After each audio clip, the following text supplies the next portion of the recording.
Ito na naman ang inyong lingkod na si Jessan, kasama ko si Benedict. Madaling araw, may tumawag.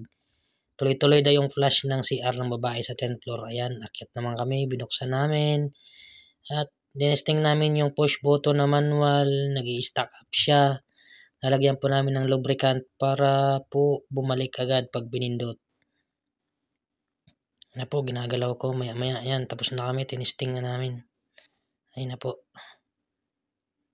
Okay na po yan. Maya dyan, may kasunod na naman yan. May sunod na tawag na naman. Sa babae pa rin. Ayan po, tuloy-tuloy ang kanyang flash. Kaya, dali-daling binubuksan ang... Yan.